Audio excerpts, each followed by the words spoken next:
Hello everyone. आज हम समझेंगे कि ANN होता क्या है, ANN की लेयर्स क्या होती हैं और ANN के फीचर्स क्या होते हैं और एक्चुअली ANN और ह्यूमन ब्रेन के अंदर फ़र्क क्या होता है, डिफरेंस क्या होता है। Hello everyone, welcome to Insights with Om.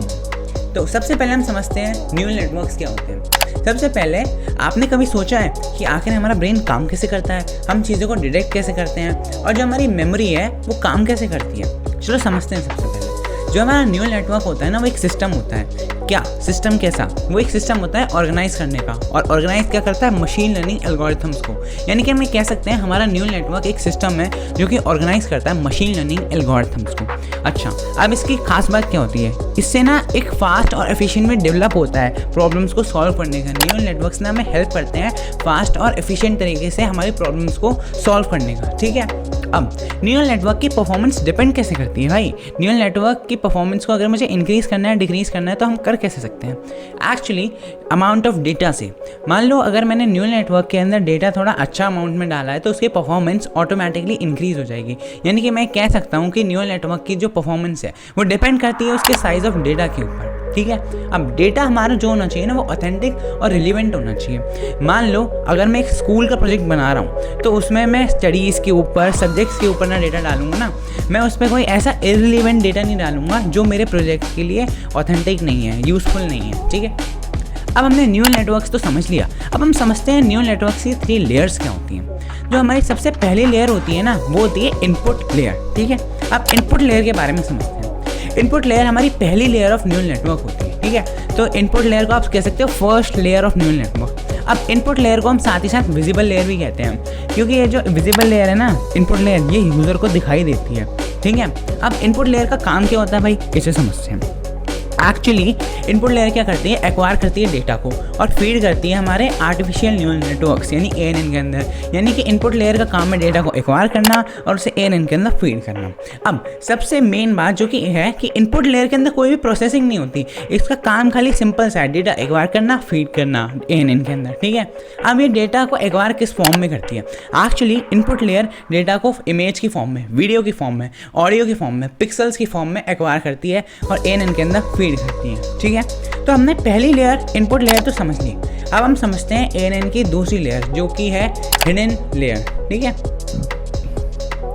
Hidden layer क्या होती है? एक्चुअली हिडन लेयर के अंदर ना जितना भी इनपुट होता है वो सब हम डुप्लीकेट कर देते हैं सबसे पहले और उसे सेंड कर देते हैं बाकी सारे नोड्स के अंदर। ठीक है, यानी कि जो भी हमने इनपुट लेयर से इनपुट लिया है उसे हम डुप्लीकेट करेंगे और हमारे सारे नोड्स जो हिडन लेयर के अंदर प्रेजेंट होते हैं उसके अंदर सेंड कर देंगे। अब हिडन लेयर प्लेस होती है इनपुट और आउटपुट लेयर के बीच में। ठीक है, हिडन लेयर मिडिल लेयर भी कहा जाता है क्योंकि वो इनपुट और आउटपुट के बीच में है। अब सारी प्रोसेसिंग जितनी भी होती है ना, वो सारी हिडन लेयर के अंदर ही होती है। और हिडन लेयर का जो ईच नोड होता है ना, यानी कि हर एक सिंगल नोड हिडन लेयर के अंदर, उसका खुद का ही मशीन लर्निंग एल्गोरिथम है जिसे हम एक्टिवेशन फंक्शन के नाम से जानते हैं। ठीक है, अब आप देख सकते हो इस डायग्राम में कि हिडन लेयर एक्चुअली काम कैसे कर रही है। इसके अंदर इनपुट्स हैं जो कि आपको दिख रहे होंगे x1, x2, x3 और ऐसे xn तक। फिर आपको इसमें वेट्स भी दिख रहे होंगे w1, w2, w3 और ऐसे wn तक। ठीक है, अब इसमें हमने इनपुट और वेट्स को सम करा, साथ ही फिर हमने इसमें बायस भी डाला। अब बायस क्या होता है? बायस ना कोई एडिशनल एट्रीब्यूट या फिर हिडन रूल होता है जो कि हमारे मॉडल में पहले से ही प्रेजेंट है। ठीक है, फिर हमने इसे भी रखा। फिर हमने साथ ही साथ एक्टिवेशन फंक्शन का भी यूज़ करके अपना आउटपुट जनरेट करा हिडन लेयर में। ठीक है, आप देख सकते हो डायग्राम में। आप इसको क्लियरली थोड़ा सा एक और बार समझने की कोशिश करो, वीडियो को थोड़ा सा रिवाइंड करके, अगर आपको समझ नहीं आया। ठीक है, अब हम आगे बढ़ते हैं। अब हिडन लेयर को हमने किस तरीके से प्रेजेंट करा है उसी को देखते हैं। सबसे पहले आता है सम ऑफ वेटेड इनपुट्स, फिर उसके अंदर आता है एक्टिवेशन फंक्शन, यानी कि सम ऑफ वेटेड इनपुट्स में हमने ऐड करा है एक्टिवेशन फंक्शन। एक्टिवेशन फंक्शन हमारा ML एल्गोरिथम है। ठीक है, अब साथ ही साथ हमने इसमें ऐड करा है हमारा बायसनेस, यानी कि कोई हिडन रूल जो कि मॉडल के अंदर पहले से ही है या कोई एडिशनल एट्रीब्यूट जो कि मॉडल के अंदर पहले से है। ठीक है, अब हम बात करते हैं हमारी थर्ड लेयर जो कि है आउटपुट लेयर। अब आउटपुट लेयर सबसे इजी लेयर भी कह सकते हैं क्योंकि आउटपुट लेयर में कोई प्रोसेसिंग भी नहीं होती है और जो भी हिडन लेयर के लास्ट में होता है वही आउटपुट लेयर में आ जाता है और आउटपुट लेयर उसी को एक आउटपुट की तरह हमें शो कर देती है। ठीक है, आउटपुट लेयर विजिबल होती है यूज़र को। ठीक है, और इसमें भी कोई प्रोसेसिंग नहीं होती और ये यूज़र को एक फाइनल आउटपुट प्रोवाइड करती है। ठीक है, अब हमने 3 लेयर्स ऑफ न्यूरल नेटवर्क समझ लिए। अब हम आगे बढ़ते हैं और समझते हैं कि न्यूरल नेटवर्क के यूजेस क्या क्या होते हैं। एक्चुअली ये न्यूरल नेटवर्क हम जो पढ़ रहे हैं ये एक्चुअली काम आता क्या कहाँ है, ठीक है। सबसे पहले ये आता है आइडेंटिफाई करने के लिए ट्रेंड्स और पैटर्न्स को, ठीक है। मान लो हमें किसी चीज़ का ट्रेंड आइडेंटिफाई करना है या फिर कोई चीज़ किस पैटर्न में वर्क कर रही है उसे आइडेंटिफाई करना है, तो यहाँ पे न्यूरल नेटवर्क्स एक्चुअली काम आते हैं। अब मान लो पैटर्न रिकॉग्निशन, आपने एक्चुअली देखा होगा कि एक्चुअली फ़ोन लॉक्स में कई बार पैटर्न वाला लॉक होता है, तो वो इसी के ऊपर बेस्ड होता है, पैटर्न रिकॉग्निशन के ऊपर। एएनएन क्या करते हैं, पैटर्न को रिकॉग्नाइज कर लेते हैं, कोई चीज़ किस पैटर्न के अंदर वर्क कर रही है, ठीक है। अब एएनएन की जो सबसे खास बात है कि ये ना बड़े बड़े लार्ज डेटा सेट्स को भी अंडरस्टैंड कर लेते हैं, जो कि ह्यूमन के लिए थोड़ा मुश्किल हो सकता है। ये उस डेटा सेट को भी, लार्ज डेटा सेट को भी अंडरस्टैंड कर सकते हैं और ये क्या कर सकते हैं, कॉम्प्लेक्स प्रॉब्लम्स को भी अपने न्यूरल नेटवर्क्स की हेल्प से सॉल्व कर सकते हैं, ठीक है। अब भाई हमने यूजेस भी समझ लिए न्यूरल नेटवर्क के। अब बात करते हैं एएनएन के फीचर्स क्या हैं, फीचर्स ऑफ एएनएन, ठीक है। अब एएनएन जो है ना ये बेस्ड है स्टडीज़ ऑफ ह्यूमन ब्रेन, यानी कि जो एएनएन है एएनएन है ना ये बेस्ड तो है ह्यूमन ब्रेन की स्टडीज़ के ऊपर ही, ठीक है। और ये क्या कर सकते हैं, कई सारे मल्टीपल टास्क को पैरेलली सॉल्व कर सकते हैं। जैसे मान लो मैं एक साइड कर रहा हूँ टास्क ए, दूसरी साइड कर रहा हूँ टास्क बी, तो ब्रेन क्या करेगा, टास्क ए और टास्क बी को अलग अलग करेगा, एक साथ नहीं करेगा। पर एएनएन क्या करते हैं, ये ना मल्टीपली टास्क ए और टास्क बी को पैरेलली सॉल्व कर सकते हैं, ठीक है, पैरेलली वर्क कर सकते हैं इसके ऊपर। अब इसका जो एक न्यूरल नेटवर्क है ना एएनएन का, ये खुद का एक एमएल एल्गोरिथम है और साथ ही साथ एएनएन की सबसे स्पेशल बात ये ना एक्सट्रैक्ट कर लेते हैं वो काम का इनपुट जो इन्हें चाहिए बिना प्रोग्रामर के, यानी कि प्रोग्रामर को इनपुट फीड करने की ज़रूरत नहीं है, एएनएन खुद ही एक्सट्रैक्ट कर लेते हैं अपना काम का इनपुट, ठीक है। अब हम समझते हैं परसेप्ट्रॉन मॉडल क्या होता है, ठीक है। जो हमारे आर्टिफिशियल न्यूरल नेटवर्क्स हैं ना ये ट्रेन हो सकते हैं दो तरीके के अंदर, या तो सुपरवाइज्ड या फिर अनसुपरवाइज्ड मैनर के अंदर। दो मैनर्स होते हैं इनको ट्रेन करने के, तो पहला होता है सुपरवाइज्ड और दूसरा होता है अनसुपरवाइज्ड। अब एक्चुअली जब हम इसको ट्रेन करते हैं तो इसके अंदर होता क्या है, इसके अंदर वेट्स होते हैं, समेशन प्रोसेसर होता है, एक्टिवेशन फंक्शन होता है, बायस होता है। अब यहाँ आपको एक काम की बात बताता हूँ, बायस को थ्रेशोल्ड प्रोसेसर भी कहते हैं, ठीक है। अब आगे समझते हैं। अब हमें जो समझना है ना वो परसेप्ट्रॉन मॉडल का डायग्राम देखना है। आप देख सकते हो कि जो परसेप्ट्रॉन मॉडल का डायग्राम है ना ये थोड़ा थोड़ा तो हिडन लेयर वाले डायग्राम से सिमिलर तो लग रहा है, हाँ सिमिलर तो लग रहा है देखने में। इसमें इनपुट्स भी सेम है, वेट्स भी सेम है, पर ये बीच में जो रेक्टेंगल बॉक्स है इसमें खाली एक सम है, यानी कि जो हमारा परसेप्ट्रॉन मॉडल है ना ये खाली सम और एक्टिवेशन फंक्शन के ऊपर ही काम करता है और इसी से ही आउटपुट को जनरेट कर सकता है, ठीक है। आपको मैं एक एग्जांपल भी दिखाता हूँ। जैसे मान लो मेरे पास दो इनपुट हैं और दो वेट्स हैं, इनपुट 1 इनपुट 2, वेट 1 वेट 2। इन सब की हमें वैल्यूज़ भी दे रखी है 0.4, 2.4, 0.2 और 0.8। आप ध्यान से देखना इसको। अब यानी कि थ्रेशोल्ड को देख के कंफ्यूज होने की ज़रूरत नहीं है कि ये थ्रेशोल्ड क्या आ गया। थ्रेशोल्ड यानी कि बायस ही, यानी कि कोई एडिशनल एट्रीब्यूट ही। अब थ्रेशोल्ड की जो वैल्यू है वो है 1.4। अब हम इसे कैलकुलेट करते हैं तो इसका फॉर्मूला है x1 W1 plus x2 W2, ठीक है।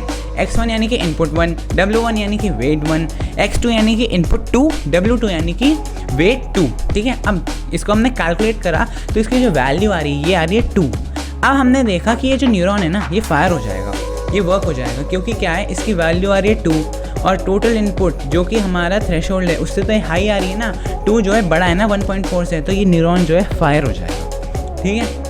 अब हम आगे समझते हैं कि भाई एएनएन और ह्यूमन ब्रेन में एक्चुअली सिमिलरनेस क्या है, यानी कि ये दोनों के बीच ये सिमिलर चीज़ें क्या हैं, चलो उसे समझते हैं, ठीक है। सबसे पहले हम आते हैं नोट्स पे।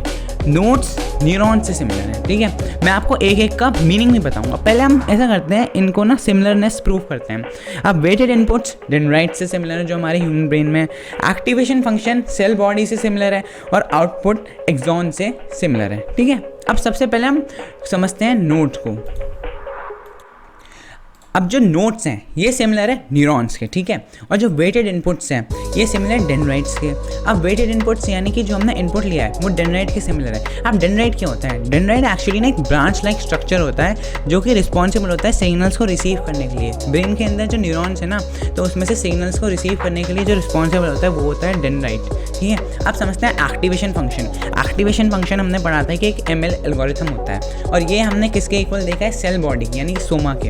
अब सेल बॉडी क्या होता है, जब हमने कोई सिग्नल को रिसीव कर लिया ना डेंड्राइट से तो ये पास होता है सेल बॉडी के अंदर। अब सेल बॉडी के अंदर ही सारी प्रोसेसिंग होती है ठीक है, और सेल बॉडी को ही कोर माना जाता है एक न्यूरॉन का, जिसके अंदर न्यूक्लियस भी होता है, ठीक है। अब हम समझते हैं आउटपुट को। जैसे कि हमने आउटपुट ले लिया, ठीक है, आउटपुट हमें आ गया, तो उसी तरीके से हमें इसे एक्सॉन से सिमिलर करवाया है, इसे सिमिलरली कंपेयर करवाया है। एक्सॉन क्या करता है, हमें आउटपुट जनरेट करके प्रोवाइड करवा देता है। जो भी सेल बॉडी में प्रोसेस हुआ उसे एक्सॉन जो है आउटपुट दिखा देता है, आउटपुट प्रोसेस करवा देता है। अब हम समझते हैं एप्लीकेशंस ऑफ ANN। सबसे पहले हमने देखा कि हमने भाई इतना सारा ANN पढ़ लिया, अब इस ANN का कुछ यूज़ भी है, इसकी कोई एप्लीकेशन है भी रियल लाइफ में। चलो समझते हैं। इसकी कई सारी एप्लीकेशंस हैं रियल लाइफ में, जिसे आप भी ऑब्जर्व करोगे, कभी ना कभी आपने ऑब्जर्व करा होगा। सबसे पहले इसके एग्जांपल है मार्केटिंग और सेल्स के अंदर।